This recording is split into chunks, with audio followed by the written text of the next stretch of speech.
እስከ 21 ዓመቴ ድረስ ከ40 በላይ የተለያዩ ስራዎችን ሰርቻለሁ። ከብዙ ሰዎችንም የበለጠ ከስራ ተባሬያለሁ። በሁለተኛ ደረጃ ትምህርት ቤት እያለሁ የመጨረሻውን ልጅ ብቻ ነው ልበልጥ የቻልኩት። እሱም እስር ቤት ስለነበረ ነው። ለ8 ዓመታት አደንዛዥ እጾችን እጠቀም ነበረ። ግራ ተጋብቻለሁ። ምን ማድረግ እንደምፈልግ ሁላ አላቅም። ብር የለኝም። መሆን የምፈልግበት ቦታ ላይ እንኳን አልደረስኩም።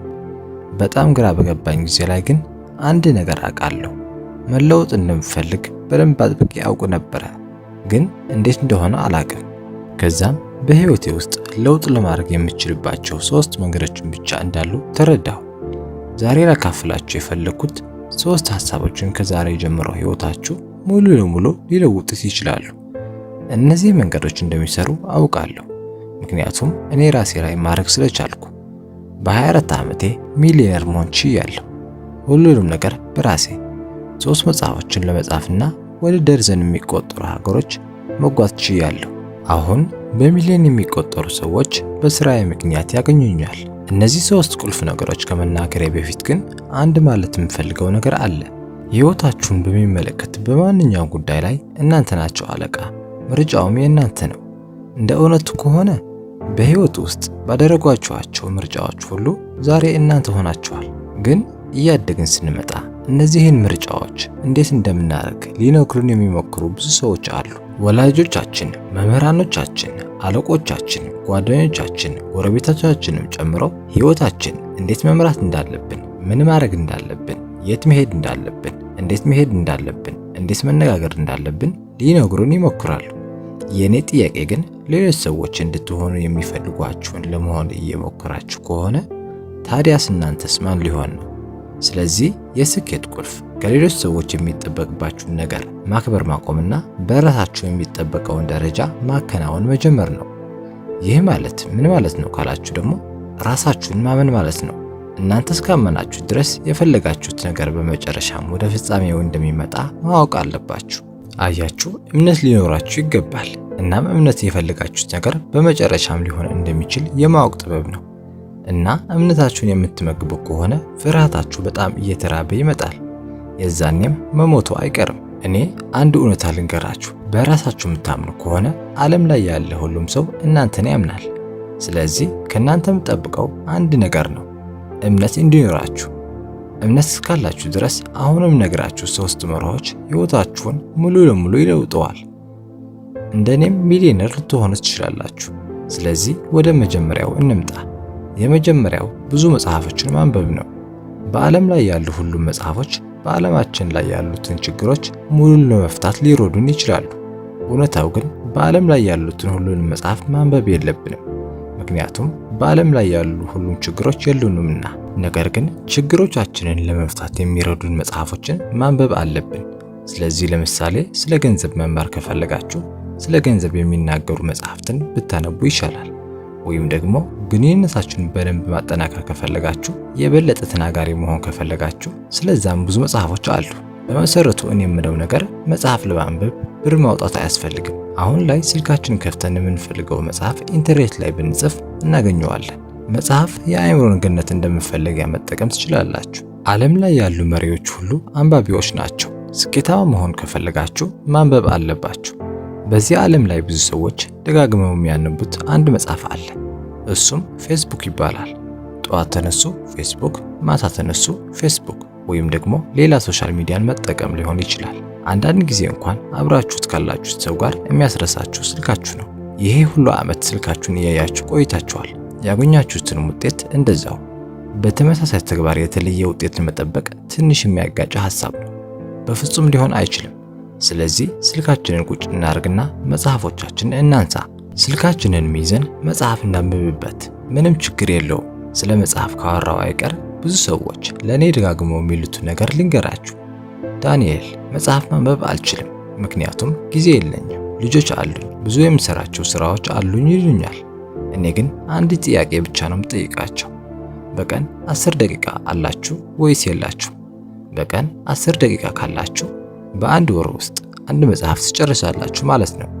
በቀን 10 ደቂቃ ከሌላችሁ ግን ሲጀመር ህይወት እየኖራችሁ አይደለም።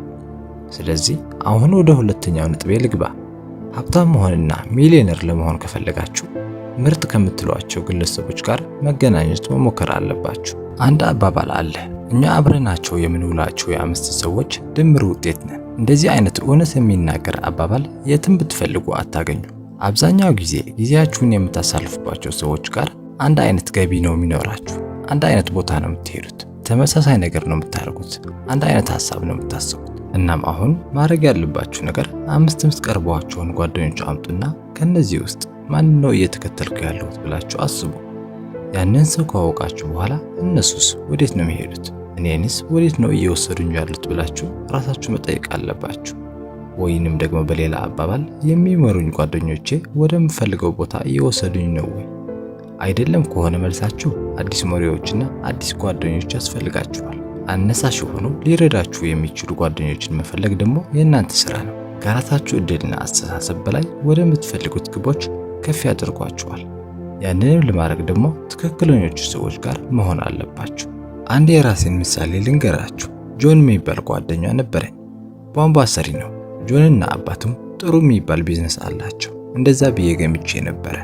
ስለዚህም እሱ ጋር ሄድኩና ጆን ቢዝነስ መጀመር እፈልጋለሁ፣ ምን ትመክረኛለህ አልኩት። ጆንም ያዘኝና ጥግ ወደ ሆነ ቦታ ጋር ወሰደኝ። ከዛም ዳንኤል አንተ ቢዝነስ መጀመር የምትፈልግ አይመስለኝም። 98% የሚሆኑ ቢዝነሶች በ3 ዓመት ውስጥ ከስረው ይዘጋሉ አለ። በዚህ ቢያቆም ጥሩ ነበረ፣ ግን አላቆመም።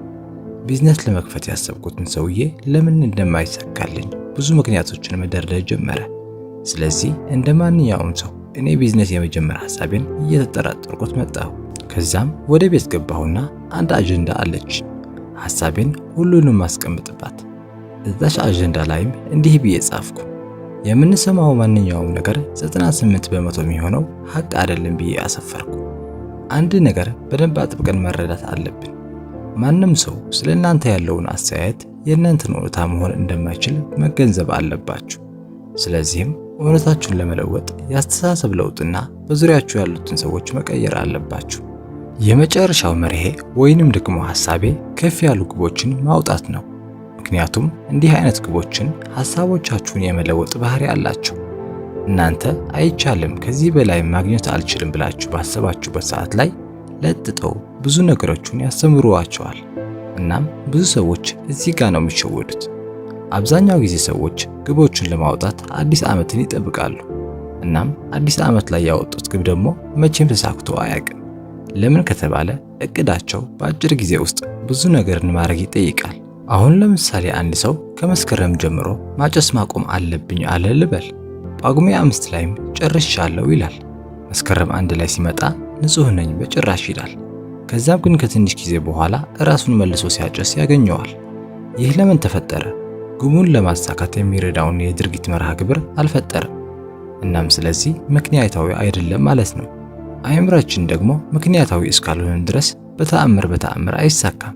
ስለዚህ ትልቅ ግቦችን ብቻ ማስቀመጥ በቂ አይደለም፣ መጻፍም አለባችሁ። በደንብ ከተሳለ አእምሮ የሚደበዝዝ እርሳስ ይሻላል ብዬ አስባለሁ። ግባችሁ ግዴታ አእምሯችሁ ውስጥ መሆን የለበትም፣ ተጽፎ ይቀመጥ። ግባችሁንም አእምሯችሁ ውስጥ ካረጋችሁትማ ምኑን አቀዳችሁት? ዋና ስራው ያለው ውስጥ ህሊናችን ፕሮግራም ማድረግ ላይ ነው። ስለዚህ ያንን ውስጥ ህሊና ፕሮግራም ለማድረግ ደግሞ መጻፍ ያስፈልገናል። ግባችሁንም በወረቀት ላይ ባሰፈራችሁበት ሰዓት ላይ አለቀ፣ በውስጥ ህሊናችሁ ላይ ተመዝግቧል። የእናንተ ቀጣይ ትኩረት የሚሆነው እዛ ደረጃ ላይ ለመድረስ የሚያስፈልጋችሁ እርምጃ በትክክል መራመድ ነው። ግብ መቅረጽም ያለምንም ተግባር የትም አያደርስምና እባካችሁን ተግባሩንም አትዘንጉት።